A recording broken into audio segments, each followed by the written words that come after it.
नमस्कार मित्रांनो मित्रांनो आता आपण आलेलो आहे खेड तालुक्यातील ठाकूर पिंपरी या गावामध्ये. मित्रांनो इथं ठाकूर पिंपरी गावामध्ये आलो. गोट्यावर आलो ताईंच्या गोट्यावर आल्यानंतर जवळपास 60-70 गाय आणि म्हशी आहे.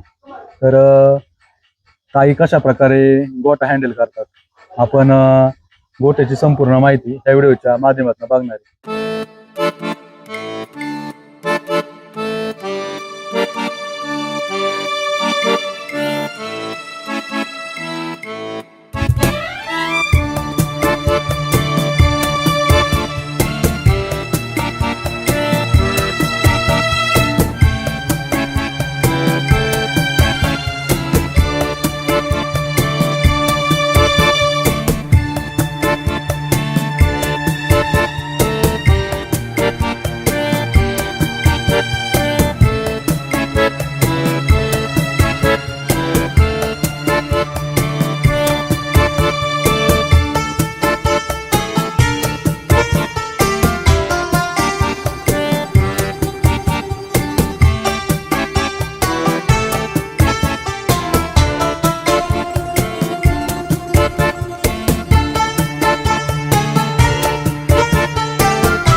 ताई नमस्कार.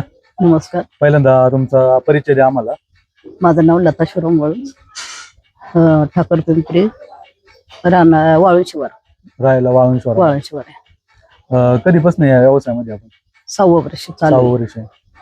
आता सध्या म्हणजे गावाकडे राहत होते का सिटीमध्ये? नाही, मी सिटीत राहत होते. सिटीमध्ये. हो. पुढं चिंचवड चिंचवड पुण्यामध्ये. पुण्यामध्ये. किती वर्ष झाले असेल पुण्यामध्ये तुम्हाला?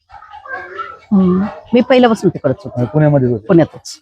गावाकडं कधी आलं गावाकडे मी येऊन जाऊन करायचे. येऊन जाऊन करायचं? हो, यायचे, एक दिवस राहायचे, जायचे. माझं काही इथे काही नव्हते, काहीच नव्हतं. काहीच नव्हतं. मग गोठा चालू करायचं कसं काय ठरवलं, की संकल्पना कशी काय आली? संकल्पना एक साहेबांमुळे माझे आली. साहेबांना? हो, एक PSI होते. हा.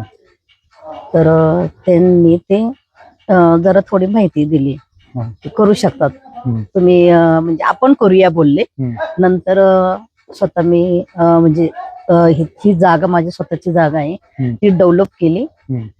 खूप म्हणजे खास करून खड्डे वगैरे खूप पैसा खर्च केला मी ह्याच्यात जागेत. इन्व्हेस्टमेंट इथं खास कलगे होते? हो हो हो, माझे अगदी काय म्हणतात ते ओढा होता. होता. ओढ्याच्या ठिकाणी तुम्ही पूर्ण भराव करून गोठा तयार केला. गाय म्हशी घेतल्यानंतर मग कसं केली म्हणजे? नाही, मी पहिल्यांदा 10 म्हशी आणल्या. 10 म्हशी आणल्या. 10 म्हशी आणल्याच्या नंतर म्हणजे टेबल वाढवीत गेले ते. त्यावेळेस मग बारीक शेड असेल तुमच्या? नाही, आहे हेच शेड. आहे शेड.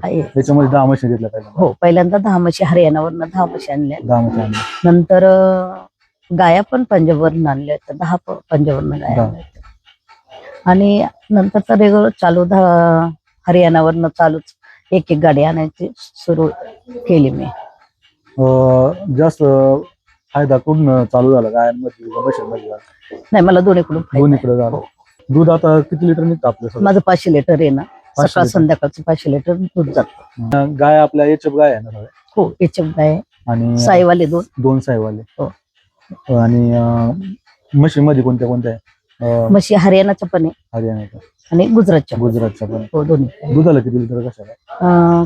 काही आहे 9 लिटर, हरियाणाचे आहे 9 लिटर वाले आहे, काही 7 लिटर वाले आहे, आणि काही 6 पण देतात. पण शक्यतो तो जास्त 6, 7, 9, 8 असे रेंज आहे. दूध 500 लिटर निघतं. विक्रीला कसं काय, म्हणजे कुठं काय? अवसरीला जातो. अवसरी सारथीच हाऊस म्हणजे कंपनी, हा. डेअरी मोठी, डेअरी. डेअरीला जातो. इथनं डेअरीला डेअरीला हो. सप्लाय. टँकर येतो, हम्म. छोटा टँकर आहे. आपलंच दूध राहतं का बाहेरच्या शेतकऱ्यांचं पण? नाही, माझं स्वतःच 500 लिटर दूध इथनं हो जातं. हो. जमीन वगैरे कशी आपल्याला? नाही, अगदी मला 30 गुंठे जागा. 30 गुंठे जागा आहे.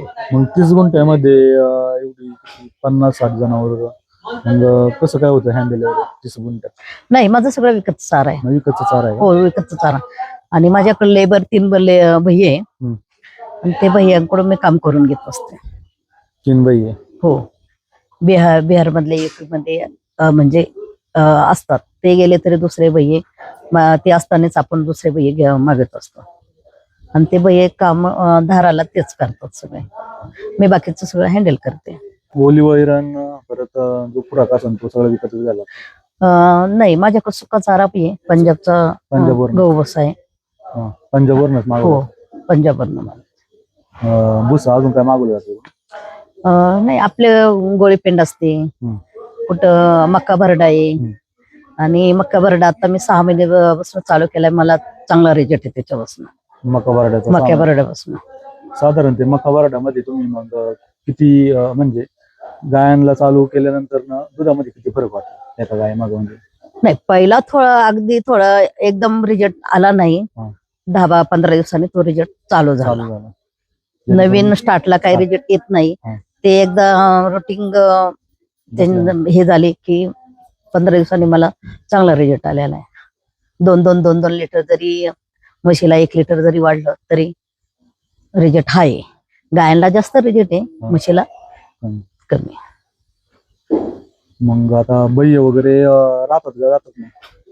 बैय राहतात जातात, असं काय राहतात ते जातात. ते पण ते कधी जरी अचानक एखादे पळून गेले तर ऍडजस्ट करावंच लागतं. स्वतः मी गायांच्या दारा काढते, स्वतः गाडीते वेळ आल्यावर.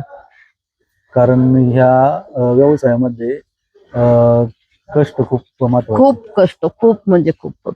ज्यावेळेस भैये गेले की ना त्यावेळेस दिवस आणि रात्र पण माझ्याकडं टायमिंग नसतो. एवढे मी जोपर्यंत भैये येत नाही 4 दिवस तरी मला ऍडजस्ट करावं लागतं. 4 दिवस ऍडजस्ट करावं लागतं.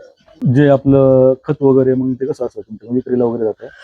हो, शेतातले लोक शेतीवाले नेतात. बाहेर पण जातो, मनसर नारायणगाव जे अशा पद्धतीवर जातं. इथे पण काय ज्याला वाटतं ते घेऊन जातात, असं काय नाही.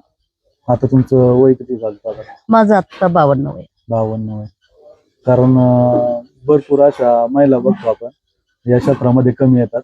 आणि तुम्ही एक अशा महिला भेटल्यात म्हणजे जेणेकरून आज बघितलं तर सिटी एरियामध्ये तुम्ही राहून आज गावाकडे वळायचं ठरवलं.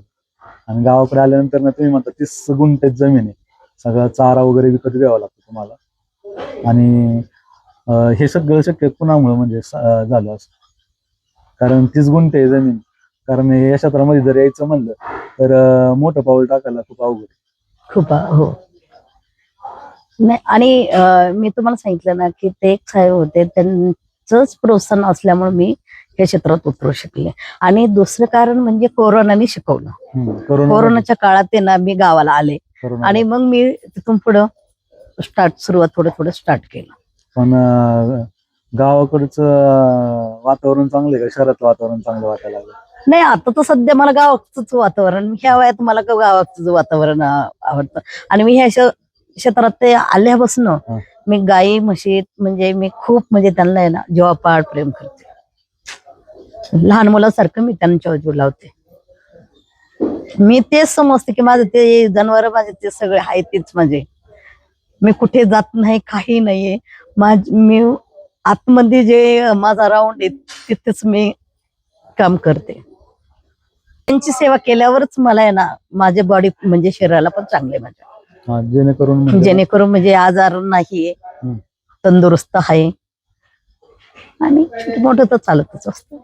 आता गाय खरेदी विक्री कशा केल्या जातात? तयार घरीच केल्या जातात की डायरेक्ट विकत आणल्या जातात? नाही, विकत आणलेलं आहे, त्याच्यापासून पण आपण तयार पण केलेलं आहे. तयार पण केलं? हो, माझ्या घरच्या आहे ना 5-6 गाय तयार झालेल्या चांगल्या. गाय 10 फर्स्ट टायमाला त्यांनी 10 लिटर दूध दिलेले वासरांनी. 500 लिटर दूध दिवसाचं जातं. साधारण ते महिन्याला किती राहतं शिल्लक अंदाजे तरी, म्हणजे प्रॉफिट मध्ये किती असतं? महिन्याला तसं माझं 1.5 लाख रुपये राहतो. खर्च बिर्च जाऊन हो, जाऊ 1.5 लाख रुपये. 1.5 लाख रुपये शिल्लक राहतं. कारण माझं सगळं विकतचं चारा पण आहे, हं. प्लस मंजुरी पण, जे लेबर आहे त्यांचा पगार, बाकीचं बघ. मी फक्त गोठा सांभाळते हा. आणि बाकीच्या ज्या गोष्टी असतात त्या मुलगा जे काय असेल, सरकी गाड्या मागवतो आपण डायरेक्ट. 5-10 टनाची गाडी असते. बुस्सा गोयना पंजाबाचा ती 10 टनाची गाडी येते. गोळी पेंट पण आपल्याला 15 दिवसाला, महिन्यातून 2 वेळा 30-30 गोण्या आपल्याला लागतात. 60 गोण्या आपल्याकडे असतात. आणि जी तुमचा जो मकाचा पराठा येतो तो डायरेक्ट कंपनीकडून येतो? कंपनीकडून येतो. कंपनीकडून हो, येतो. कंपनी. तुम्ही ऑर्डर देता मग? हो, महिन्याला किती लागतं तरी तुम्हाला मकाचा पराठा? आपल्याला 1 गोण लागते. एक टायमाला मग रोजची 2 गोण्या. रोजच्या 2 गोण्या 2 गोण्या महिन्याच्या म्हणजे 70-80 गोण्या 70-80 गोण्या लागत असं?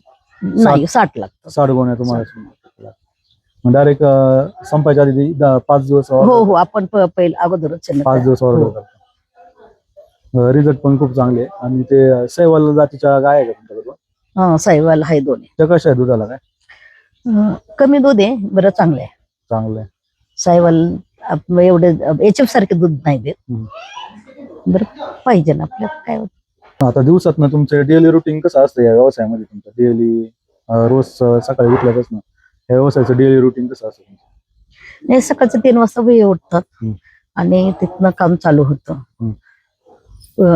हे त्यांना दाना टाकणे, शेण भरणे, नंतर कुट्टी टाकणे, पुढे धारायला बसणं, बाकीचे मग ते काय पाणी लावणे, धुणं सगळं चालू. दिवसात ना किती वेळा खायला त्याला? नाही, आम्ही 2च टाइम, सकाळ आणि संध्याकाळ. सकाळ आणि संध्याकाळ पोटभर टाकायचं? पोटभर टाकायचं. ओली वैरण वगैरे मका वगैरे कुठून आणली जाते? हे कडनंच आपले जे देणं सप्लाय करणं. जवळपास म्हणजे तुमच्या महिन्याला 1.5 लाख रुपये प्रॉफिट मध्ये असतात खर्च बिर्च जाऊन. साधारणतः वर्षभराचं तुम्ही एक साधारण ते 14-15 लाख प्रॉफिट मध्ये राहतात या व्यवसायात. 14-15 लाख प्रॉफिट मध्ये राहतात. बरोबर. धंदा हा खूपच छान आहे. केला तर चांगलाच आहे. केला तर चांगलाच. हो, फक्त त्याच्यात कष्ट भरपूर आहे.